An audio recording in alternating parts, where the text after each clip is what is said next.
Hey yo, this is an exciting, great day here on the Sports Insanity Network.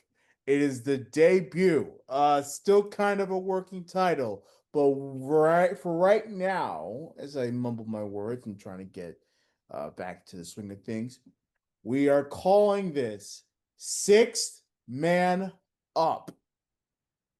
Danny Boy Reginald, the Mark Oldhop's guy Halpern. This is a basketball pod, as you can tell by the name, Six Man. Sort of play on words too, next man up, six man up type of Mm. thing. Um, this is something that we've been thinking about, a concept we've been thinking about for a while. Obviously, our predecessor, the Throwdown, one of the all-time greatest basketball shows we've ever had on this network, retired like Here is your 4 years reminder. ago, and we never, ever, ever replaced it. We tried to get it back. It didn't quite work out. So at some point, me and the old ops guy were looking at each other. We're like, you know what? Let's restart this thing, but make it our own thing. Make it a new thing. And that's where we're at today. Six man up, only on YouTube, only on the Sports Sandy Network. We appreciate you, we love you, and we thank you for joining us for finally more basketball talk on this network. Olaf guy. Yeah, it's been a long time coming. We were all set last year to restart, and then I kind of really messed it all up with needing surgery. So Mm-hmm. only had a couple of articles, but now, we're back. As Dan said, it's going to be hard to live up to our predecessor, the very funny Zachary Haynes, as he definitely, when he came, he brought the heat. So Dan and Yeah. I will definitely try to work the rock in like he used to, and we'll see what we can do with it. Especially that Dan and I are Knicks fans. Mm-hmm.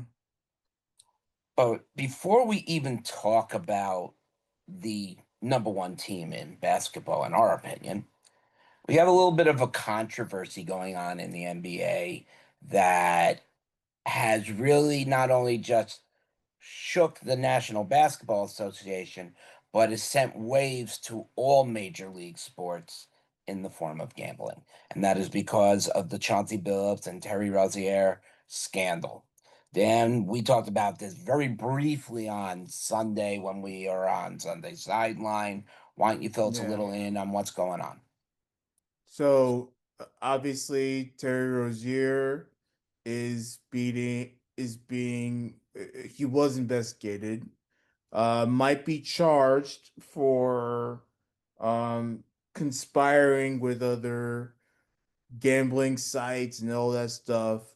Uh to essentially they're saying that he would take himself out and influence the prop bets a little bit.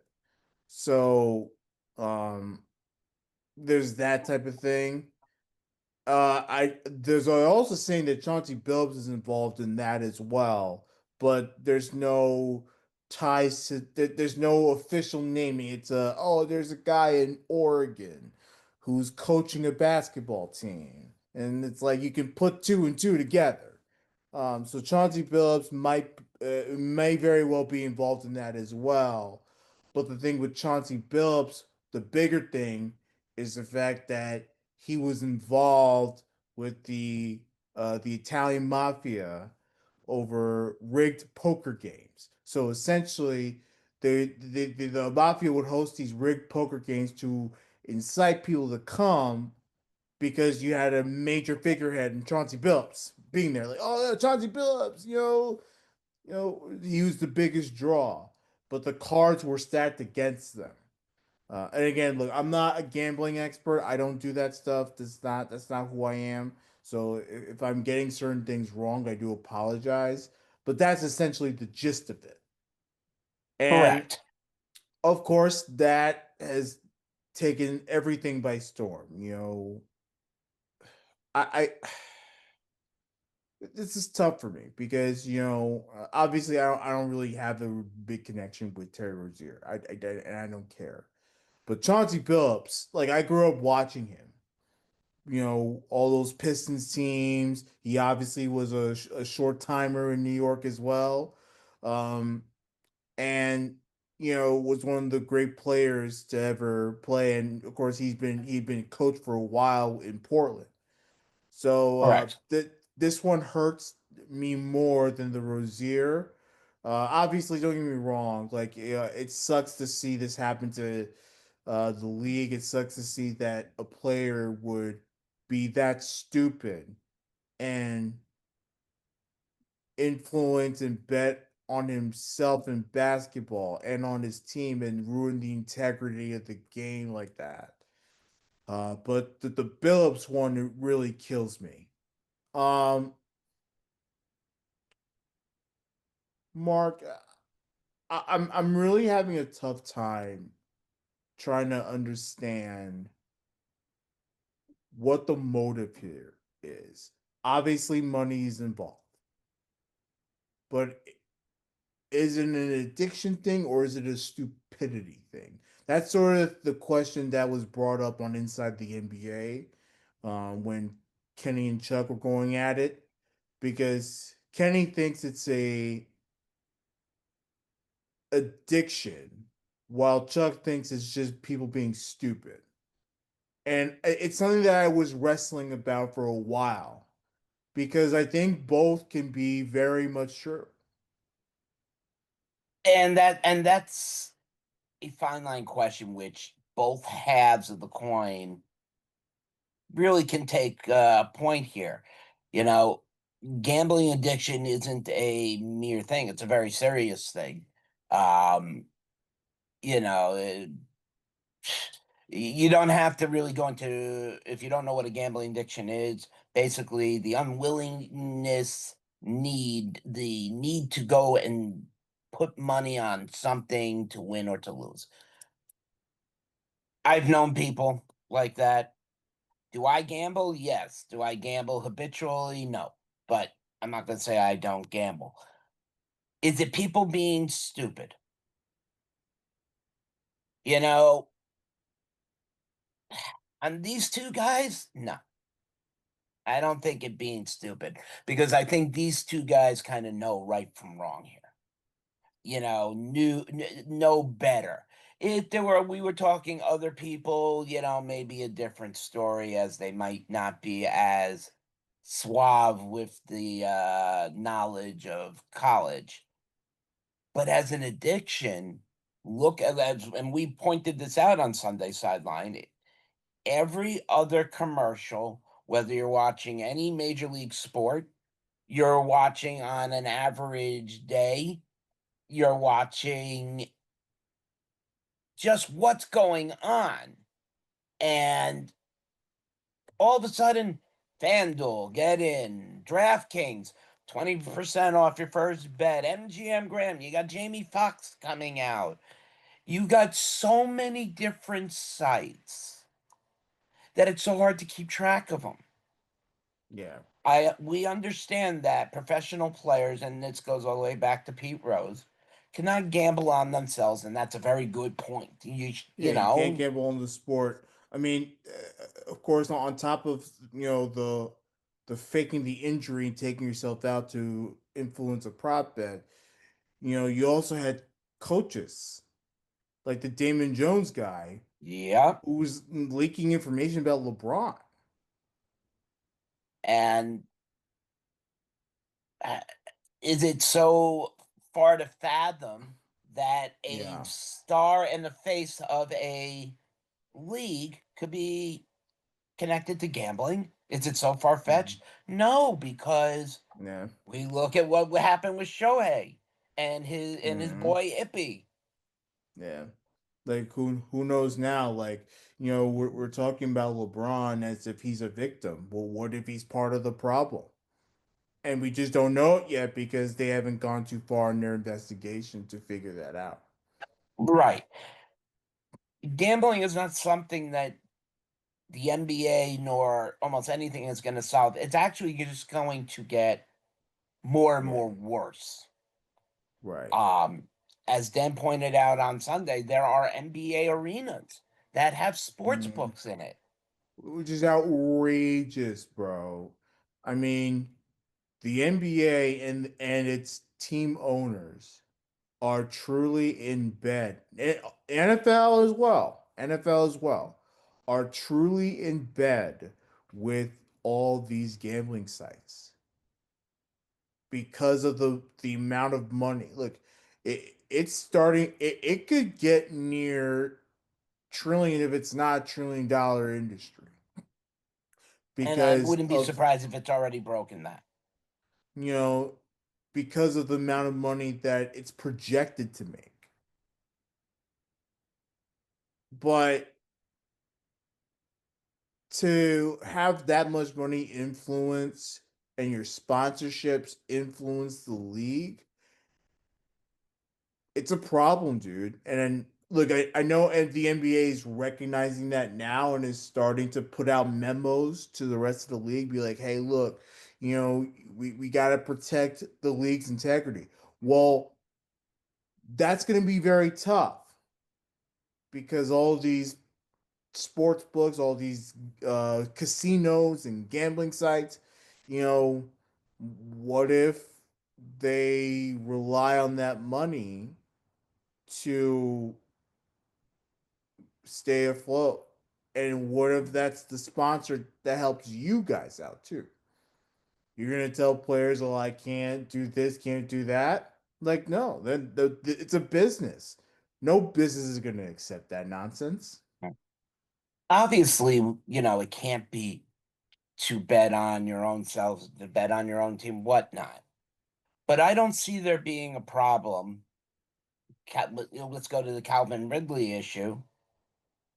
He was already suspended from the league for a year, but because he was in the complex and he made a bet, that's how all that came to.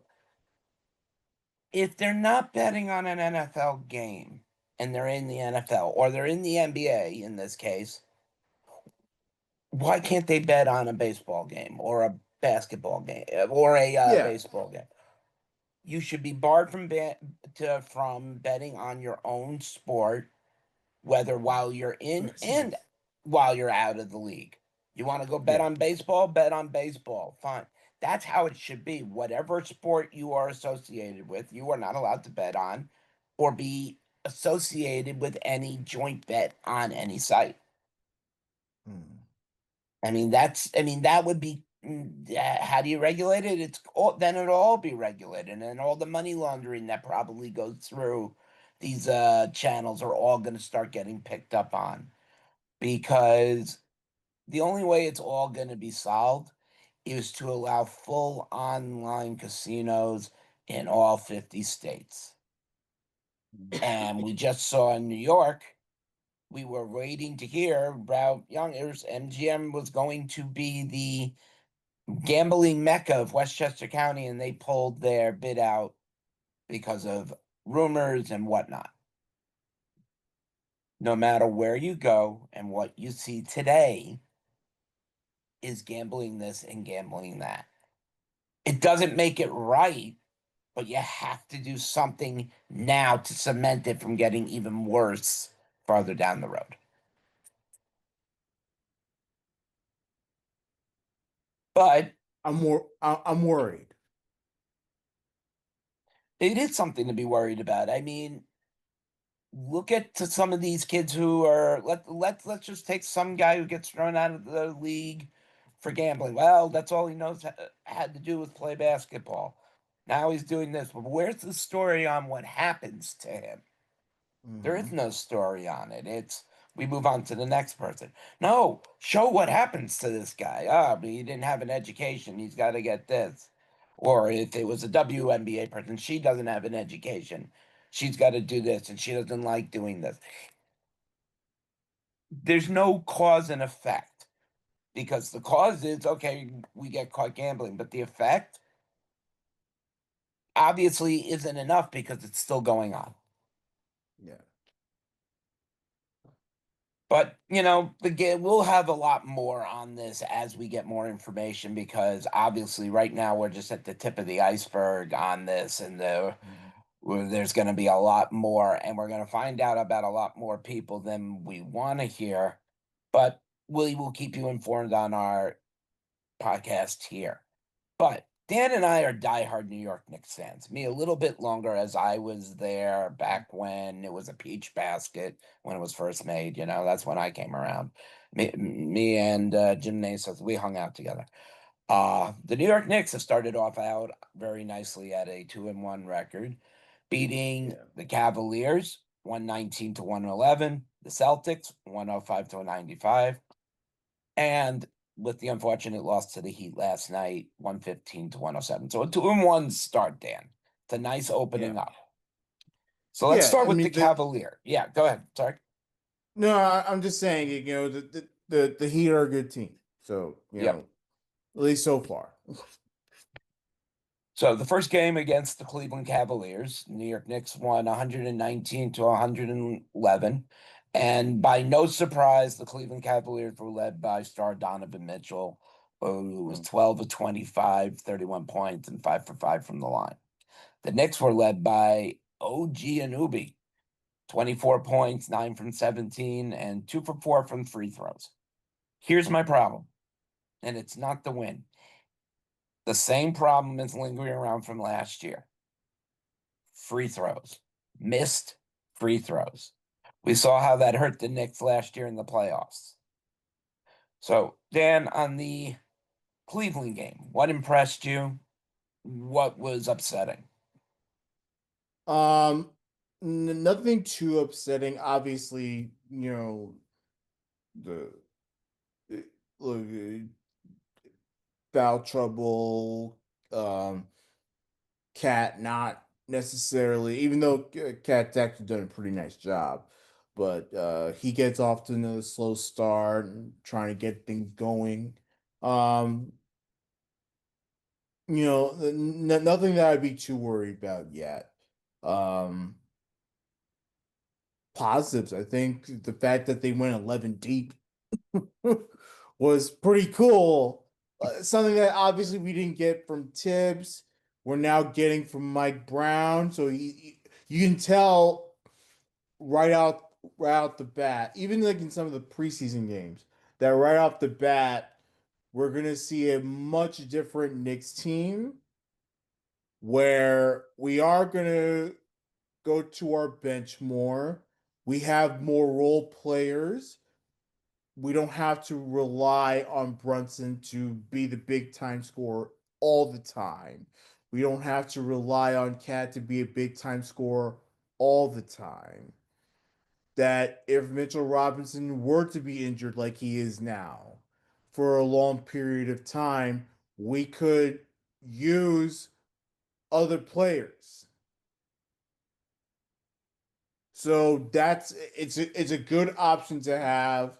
Obviously, again, no disrespect to Tibbs because I don't think he should have been fired. But the benefit of having a Mike Brown who is willing to, take a risk and put out more players and switch things up is a breath of fresh air. It really is. And that's why when they hired Mike Brown, I wasn't necessarily upset about it. I was still pissed off that Tibbs, who I think really could have um, taken the Knicks to the next level beyond the conference final. I was just more upset about that sort of situation. But I wasn't mad at the Mike Brown hire. It's a mixed bag, obviously, because you don't know what you're gonna Right. get. Um, but I wasn't mad at the hire, and uh, you know, I that's the most exciting part about this so far is the fact that he's willing to try new things that we haven't seen with this good Knicks team yet. And looking, having OG Anunoby come up with the game Yeah. lead, Brunson right behind him with 23. a good point out on not having to rely on, as you said, Jalen Brunson every game, Carl Anthony Towns every game, even though Towns put up 19 and 11, but also not to forget, OG had 14 rebounds as well. And that's like, as Dan pointed out, with Mitchell Robinson out, seeing OG go up for 14 rebounds in that first game, that gives the Knicks fans hopes, knowing they can replace Robinson on the boards and not have to use him when he's injured. But I want to hand it out to Miles McBride, who had a nice game off the bench. 15 off Yeah. the bench, 4 from 6 from 3-point range. That's what made him so clutch last year, Dan. What do you think on that? I think McBride, if he really settles in, and is being used as a true like man coming off the bench, could have a really nice chance of being six man of the year. That's I don't would think I be don't know, awesome. which would be awesome. Yeah, obviously he's gonna be competing with a lot of players, but the fact is he's so versatile, man. Like he can go anywhere on the floor. He's a good shooter. Um, he draws a lot of fouls, and you know because he's such a threat off the bench, the Knicks have options now, and the fact that he's a great scorer is just awesome. So, um, look, Deuce he's going to be a bigger factor than a lot of people think, and He, that makes me very excited. he was definitely more effective than Jordan Clarkson in the first game. Yeah, but Clarkson's been tremendous too. You Yep. know, And we're going to get to him in a minute.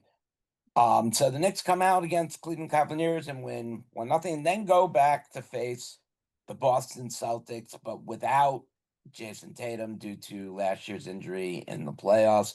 We do wish for his return at some point, but in no way to mess up the next run. Um, Knicks come out with a win, 105-95. Jaylen Brown for the Celtics led with no surprise here, 23 points, 9 of 18 from shooting. And then Jalen Brunson with this game on the high points on 31 points on 10 of 20 shooting and 8 of 9 from the floor. So then taking on the Boston Celtics without, Jason Tatum takes a lot of stress off, not just the Knicks, but any team that they're facing right now. Would you agree? yeah. I mean, look, it's going to be hard for them, but that doesn't mean Boston doesn't have a good team. They still have big time playmakers, and they shouldn't be cast away because of the fact that they don't have their big guns. They are 1-3 to start the season, but that again, I'm not gonna look at that and be like, oh, well, the Celtics are terrible. Maybe if it's like 2 months down the road and they're still awful, then I'll look at it differently. But to start the season, they'll work things out. It's gonna be a while. Knicks again put up a 100-point game. Carl Hmm. Anthony Towns was in second behind Brunson with 26. And then the man who was the sixth man for the Knicks a few years ago, Josh Hart, 14 rebounds, 6 offensive and 8 defensive. That's good to have somebody off the bench who is going to provide that. He was the player off the bench, in my impression, for this game. But beating Boston, it's got to make Knicks fans proud. Beating Boston in any time, whether it's the Celtics or the Red Sox, then it feels sweet.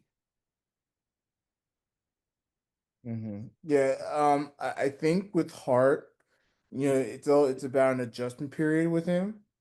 So I mean, he even admitted after the Miami game, which we'll get to in a second, that he's still trying to make an adjustment. But look, so far so good.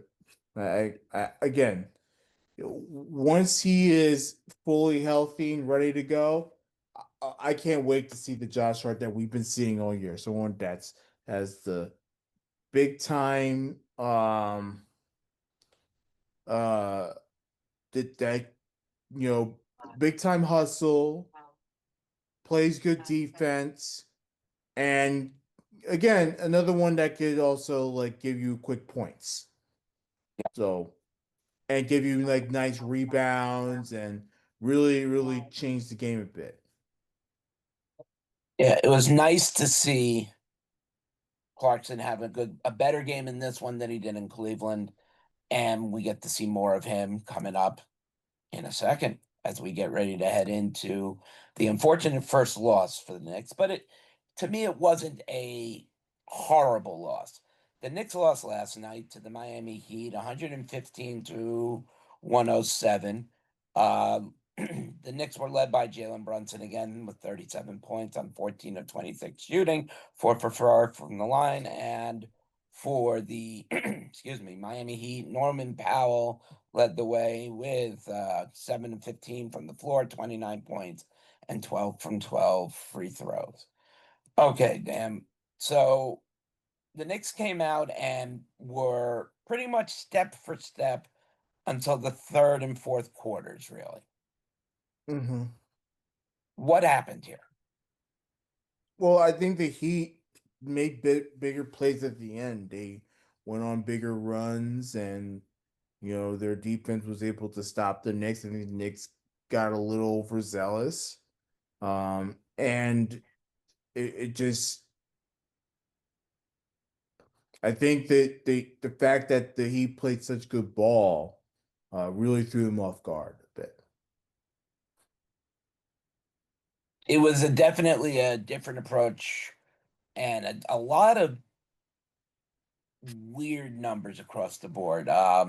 Nothing different out of the two big stars, meaning Brunson and Towns, who had 18 rebounds and 15 points, by the way, just a standout number.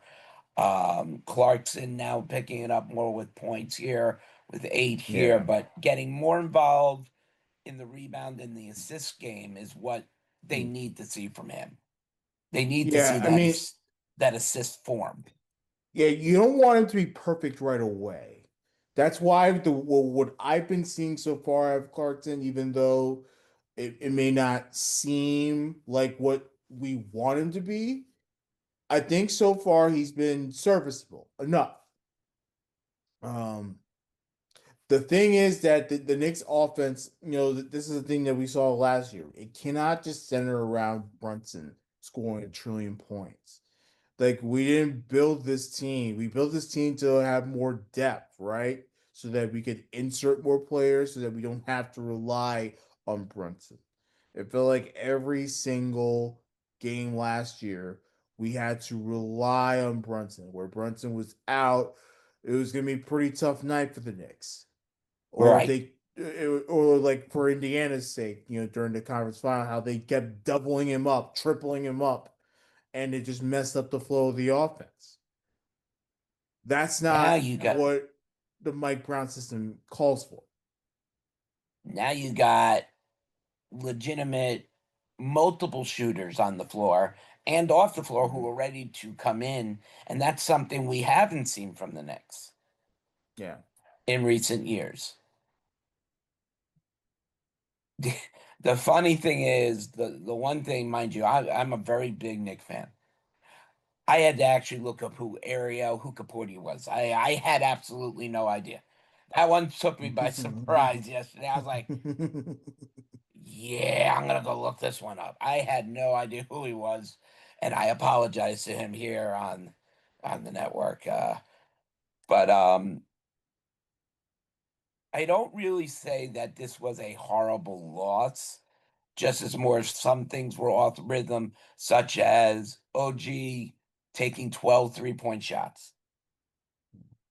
Uh, You you can't do that. I mean, if his name was Steph Curry, fine. I mean, even Brunson took 11 and only made 5 of them.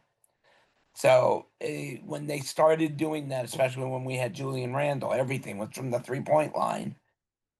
That's where I think they really need Mikal Bridges to step up more underneath. They need Josh Hart, once he's fully healthy, to be able to get in those underneath and get those offensive rebounds. Yeah. Yeah. So that is going to do it for here on the first episode of the Six Man Up here with me Mm, and Vice President Danny Boy Reginald, me and Mark Goldovsky Halpern. We are going to be coming to you. See, I get my stumble in. It always happens. We're going to be coming to you every Tuesday at 10, and we're going to be giving you the updates on the Knicks and more information on the league. Obviously, we'll keep you involved in this gambling situation, as I'm sure as we said earlier, we've only nipped the iceberg. But Dan, yeah. you and I both bleed orange and blue, and I know I'm not trying to Hmm. make you a Mets fan here. Don't worry, it's Yeah, for the it's Knicks. okay. Hey, orange and blue, they're the colors of New York, you know, if you really think Oh, you about heard it. it. We heard it. No, no, I'm just Um, Look, this is exciting. Again, we're not trying to be like the Throwdown. The Throwdown was its thing and it was great. May not be like them in terms of like big time b-ball, all the time knowledge, but we're gonna try our best because we love the game as well. And exactly. we love the Knicks. We'll certainly be talking a lot of them. And it's gonna be an exciting year. Like, it's gonna be a lot of changes in the league, new TV And deals. and It, look for live specials when there's a big game. Dan and I go, we yes. go live. Look for live Hmm. specials and great breakdowns from me and Dan. We'll be also joined at times by, we're sure, Corpus Crispy Bill Murphy and Mike the Punt Master Rifkin at times, but mostly Yeah. it'll be Danny Boy and I passing the Hmm. rock around. Yeah. Big passion So, project. And and we've been waiting for this, and now we're happy to be back and giving it to you.